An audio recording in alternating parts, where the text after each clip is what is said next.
ডাকতেও পারো না। রব বলেন গোলাম রে, আমি তোরে নিজের হাতে বানাইলাম, আমি তোরে মায়ের গর্ভে তোরে লালন পালন করলাম, 10 মাস 10 দিন লালন পালন করে করে করে করে আমি আল্লাহ তাআলা দুনিয়ার মধ্যে তোরে আনলাম। আমি আল্লাহ এমন ভাবে সৃষ্টি করলাম, দেখ রে গোলাম, আমি আল্লাহ তাআলা দুনিয়া তোরে এত অসহায় বানিয়ে দিলাম। তোর মা যখন তোরে পাশে নিয়ে ঘুমায়, মা যখন সন্তানরে পাশে নিয়ে ঘুমাইতেছে, সন্তান বড় দুর্বল, একদিন বা 2 দিন আগে সন্তান দুনিয়ায় চলে এসেছে, মায়ের শরীরটা বড় দুর্বল। এই সন্তান মায়ের পাশে ঘুমায়, হঠাৎ করে মায়ের হাতটা বাচ্চার নাকের মধ্যে পড়ে গেল। মাকে যখন সন্তান বলবে, মা হাতটা সরাও, আমার শ্বাস নিতে বড় কষ্ট হয়, এই কথা বলার মতো শক্তিও বাচ্চাটার নাই। নিজের মায়ের হাতটা টেনে সরিয়ে দিবে, এই কথার এতটুকু সাধ্য বাচ্চার নাই। নিজে সরে যাবে, এতটুকু সাধ্য বান্দার নাই। আল্লাহ বলেন, গোলাম রে জানো, ওই গভীর রাতে তোর মা ঘুমাইতেছে, ঘুমে আচ্ছন্ন হইয়া, তোর বাবা ঘুমাইতেছে, তোর দাদা ঘুমায়, তোর মা ঘুমায়, তোর নানি ঘুমায়, তোর দাদি ঘুমায়, গোটা পৃথিবীর মানুষ ঘুমাইতে পারে। লা তাখুযুহু সিনাতুন ওয়ালা নাওম। আমি আল্লাহ ঘুমাই না রে, আমি আল্লাহ জীবনেও দেই না। আমি আল্লাহ যখন তাকিয়ে তাকিয়ে দেখি তোর মায়ের হাতটা তোর নাকের মধ্যে পড়ে গিয়েছে, আমি আল্লাহ তাআলা আমার কুদরতি হাত দিয়া তোর মায়ের হাতটা টান দিয়ে তোর নাকের উপর থেকে সরিয়ে দিই। এমন করে গোলাম রে তোরে আমি আল্লাহ তাআলা বাঁচিয়ে রেখেছি, বানিয়ে রেখেছি রে গোলাম। এ গোলাম রে, যখন তোরে আমি আল্লাহ তাআলা বানাইলাম, তোর মুখে দাঁত দেই নেই। কেন দেই নাই জানো? তোর মায়ের স্তনের মধ্যে মুখ লাগায় লাগায় দুধ চুষে চুষে খাবি।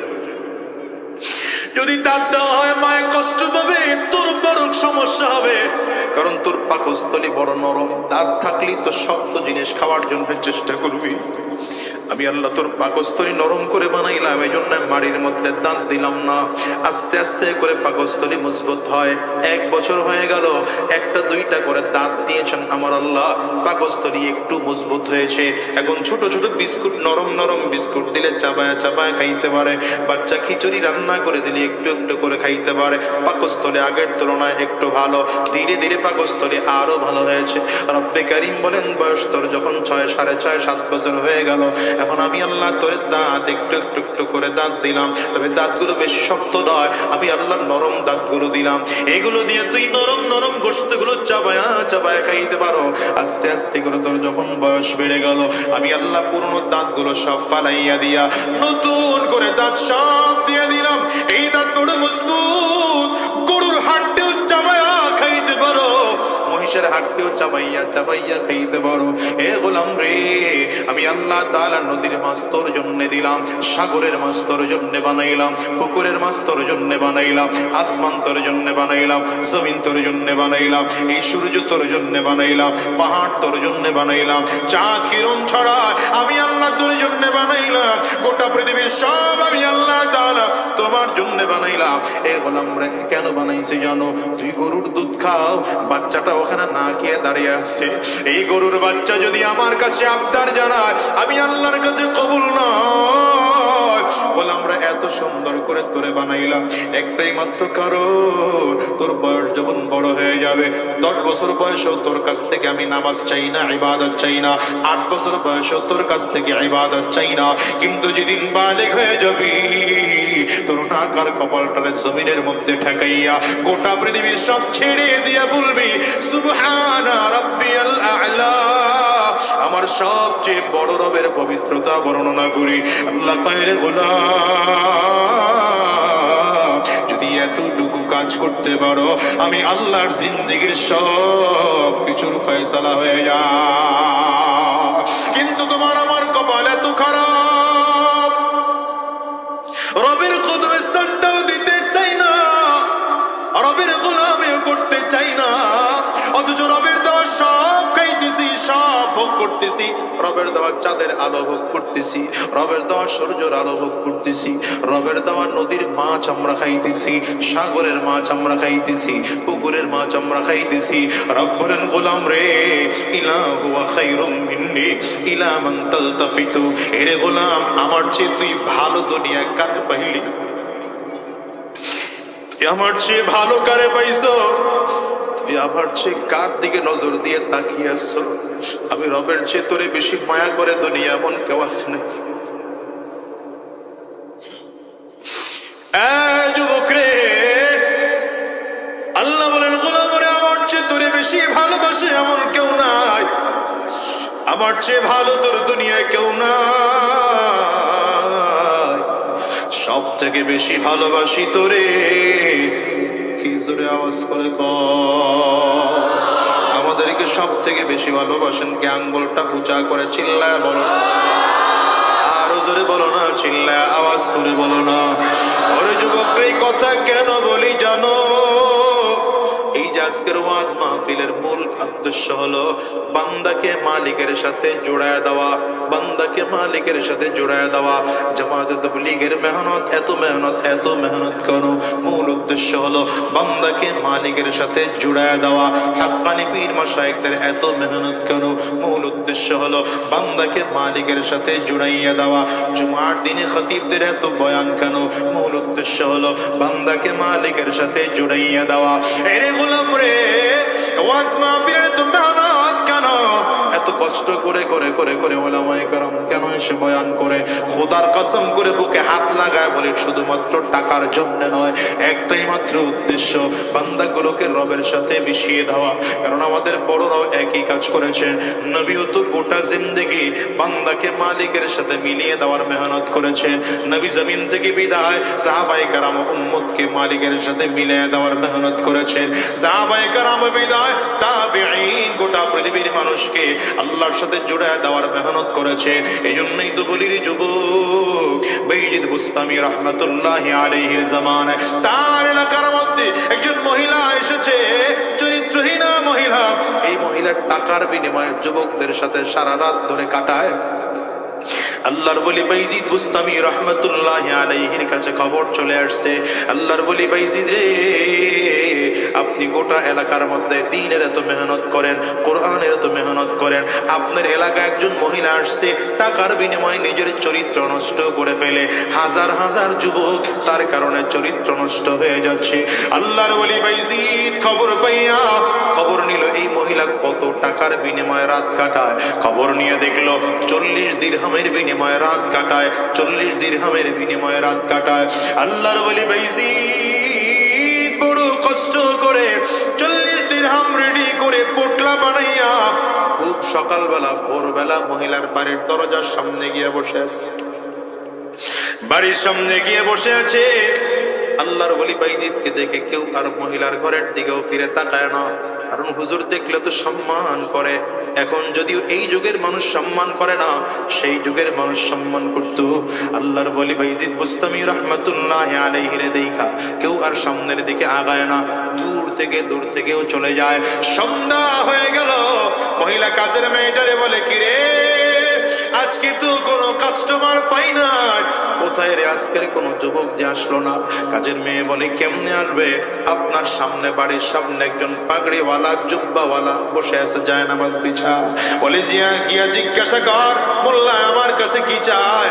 আল্লাহর ওলি বাইজিদের কাছে কাজের মেয়েটা এসে জিজ্ঞাসা করে, আপনি এখানে কেন আসছেন যায় নামাজ বিছিয়ে? সকাল থেকে কেন বসা আছেন, কি চান? আল্লাহর ওলি বাইজিদ বলে, শুন রে, আমি তোর মালিকের কাছে এক রাত থাকতে চাই, লাগবে তোদের টাকা লয়ে যা।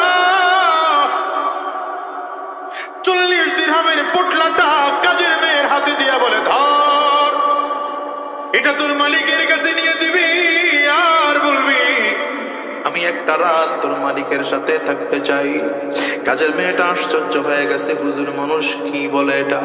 কাজের মেয়ে গিয়া মহিলাকে বলতেছে, মালিক রে, এই হুজুর তো বড় আশ্চর্যের হুজুর, মোল্লা বড় আশ্চর্যের মোল্লা, সে নাকি আপনার সাথে একটা রাত থাকতে চায়। অন্যান্য কাস্টমার তো সারা রাত কাটাইয়া সকালবেলায় তো টাকা পয়সা দেওয়া না দিয়া ঝামেলা করে, সে তো সব অগ্রিম টাকা নিয়ে আসছে, আপনার জন্য খোঁজ খবর নিয়ে আসছে। মহিলা চিন্তা করে দেখে, কি বাবা, হুজুর কেন আমার সাথে রাত কাটাবে? অনেক চিন্তা করার পরে হঠাৎ করে বলে, যা হুজুরের ভেতরে আসতে বল। আল্লাহর ওলি বাইজিদকে গিয়ে বলা হলো, যান ভেতরে যাওয়ার জন্য বলেছে। আল্লাহর ওলি কদম বাড়াইয়া বাড়াইয়া রুমের মধ্যে ঢুকবে, বাড়ির মধ্যে ঢুকে মহিলার খাস কামরায় ঢুকবে, পর্দার আড়ালে দাঁড়ায় সালাম দিয়েছেন, আসসালামু আলাইকুম ওয়া রাহমাতুল্লাহ। এই কলিজার টুকরো যুবক, এবার দিলের কান লাগায় কথা শুনবা, খুব দিলের কান লাগায় কথা শুনবা।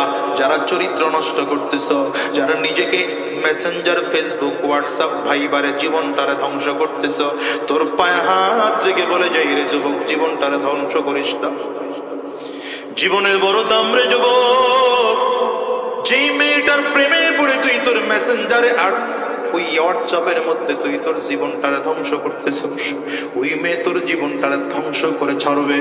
সাবধান করে বলে যায়, ইবলিস তোরে মেয়ে সুরত তোরা ধোঁকা দিতেছে, ওর দিকে ফিরে তাকাবি না, সময়টারে নষ্ট করিস না। আল্লাহ তোর জন্য জান্নাতে কত ভালো ভালো রাখছে, তুই চিন্তা করতে পারবি না রে যুবক। আল্লাহর বলে বাইজিদ ওই গলির মধ্যে দাঁড়ায়া দরজার মধ্যে ঢুকবে, তো দরজার মুখেই দাঁড়িয়ে সালাম দিচ্ছেন, আসসালামু আলাইকুম ওয়া রাহমাতুল্লাহ। মহিলা ভেতর থেকে জবাব দেয়, ওয়া আলাইকুম আসসালাম ওয়া রাহমাতুল্লাহি ওয়া বারাকাতু। সালামের মুস্তাহাব তরিকা সহ সালামের জবাব দিয়েছে। উত্তর শুনেই বাইজিদ বুস্তামি বুঝতে পারে, অবশ্যই এটা মুসলমানের ঘরের সন্তান, নয়তো সালামের জবাব এত সুন্দর হওয়ার কথা না।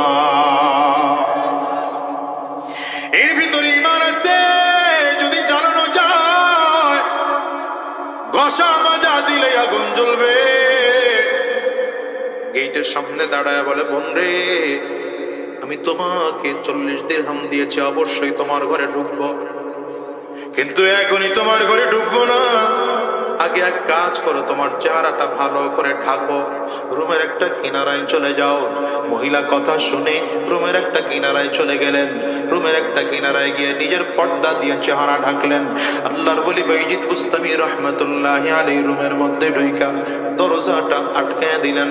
আটকে দিয়ে বললেন, বোন, যেই মানুষটা সারা রাত পাওয়ার জন্য তোমাকে 40 দিরহাম দেয়, সে যা বলে তুমি তো তাই শোনো? বলে, হ্যাঁ তা শুনি।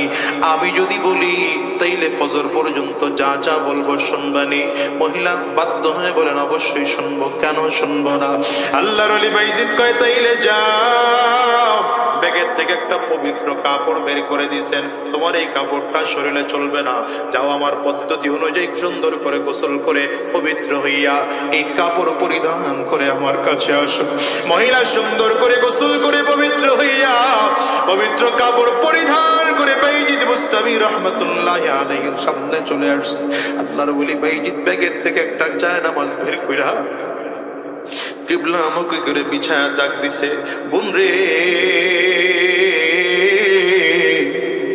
কতদিন হয়ে গেল মালিকের সামনে দাঁড়াও না?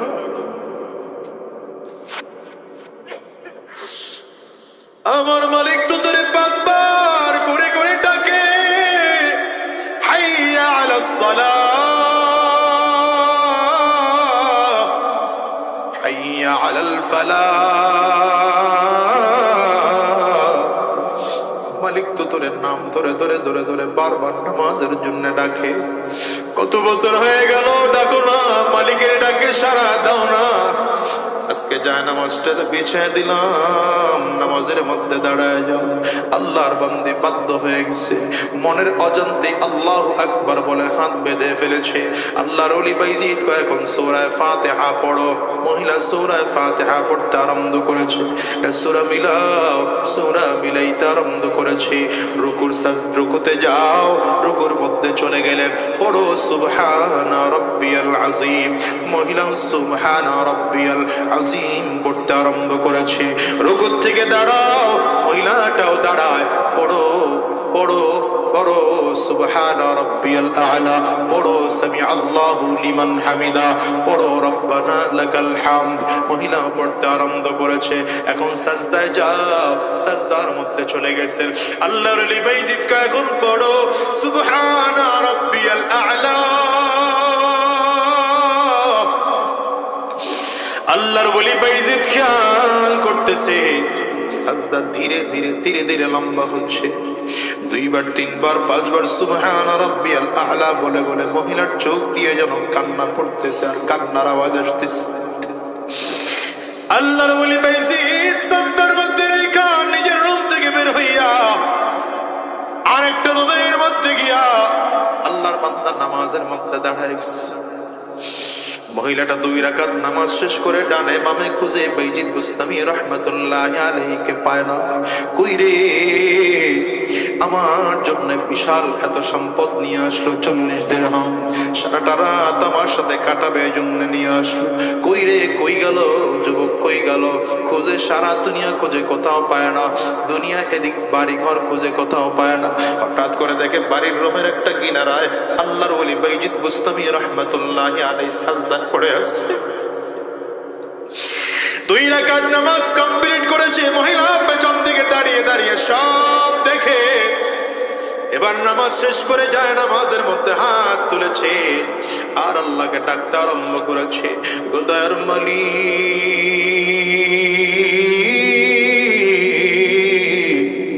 তোমার একটা হারানো বান্দাকে তোমার রাস্তায় আনার দায়িত্ব আমার ছিল। আমি তোমার হারানো বান্দাকে তোমার রাস্তায় এনে ফেললাম। এখন তুমি তোমার কোলে তুলে নিবে কিনা তুমি জানো। আয় আল্লাহ, আমি বাইজিদের দায়িত্ব আমি আদায় করেছি। মহিলা কোনো কথা না বলে ওই আলমারির ভেতর থেকে 40 দিরহামের পোটলাটা নিয়ে আসছে। আল্লাহর ওলি বাইজিদের সামনে যায় নামাজের মধ্যে রেখে পেছনে দাঁড়ায় কান্না করতেছেন আর বলে, আল্লাহর ওলি বাইজিদ রে, আর আমার জন্য কান্না করা লাগবে না, আমাকে আর টাকাও দেওয়া লাগবে না, আমার বুঝতে আর বাকি নাই। জীবনের এত বছর আমি আমার মালিকের হারাইছিলাম, আমার মালিকের সাথে আমার পরিচয় ছিল না রে। আজকে আপনি আমার পরিচয় করিয়ে দিয়েছে। এখন থেকে আর একটা রাত দুনিয়ার কোনো অপরিচিত পুরুষকে নিয়ে কাটাবো না। এখন থেকে বাকি যত জিন্দেগি বেঁচে থাকবো আমি আমার মালিকের সাথে রাতের বেলায় প্রেমের আলাপ করব। আর আমার জন্য টেনশন করা লাগবে না। হারাম রাস্তায় আর আমি চলবো না, শয়তানি রাস্তায় আর চলবো না। ও কলিজার টুকরা যুবক রে, আমিও তোমারে বলে যাই রে যুবক, শয়তানের ধোঁকায় পড়ে কত অন্যায় করেছো, কত গুনাহ করেছো, কত পাপ করেছো, নিজের প্রতি নিজে কত জুলুম করেছি, নিজের প্রতি নিজে কত অন্যায় করেছি। এখানে হিসাব মিলিয়ে দেখো, এত গুনাহ জীবনে করেছি, এমন গুনাহ জীবনে করেছি দুনিয়ার কেউ হয়তো জানে না, হয়তো বাবাও জানে না তোমার গুনাহ, হয়তো তোমার গুনাহ মা জানে না, তোমার গুনাহ হয়তো তোমার ড্রাইভারও জানে না, তোমার গুনাহ হয়তো তোমার পিএসও জানে না, তোমার গুনাহ হয়তো তোমার স্ত্রীও জানে না, তোমার গুনাহ হয়তো তোমার বন্ধুও জানে না। একমাত্র তুমি তোমার গুনাহের খবর জানো। রব বলেন, গোলাম রে, আমি তোরে সুযোগ দিলাম, তুই অন্যায় করেছো, রাতের অন্ধকারে ওইটা সব যখন ঘুমায় তুই আমি মালিক রে ডাক দিবি, আল্লাহ আমি তোমার গোলাম, আমি তোমার গোলাম, আমারে ক্ষমা করে দাও, আমি তোমার গোলাম। বলো আমরা কার গোলাম? আমরা কার গোলাম? আঙ্গুলটা উঁচা করে বলো, আমরা কার গোলাম? চিল্লা কও আল্লাহ, জোরে কও, জোরে কও, আর জোরে আওয়াজ দিয়ে বলো আল্লাহ, আমরা সব তোমার গোলাম। বলো আমরা তোমার গোলাম, আমরা অন্যায় করে ফেলাইছি।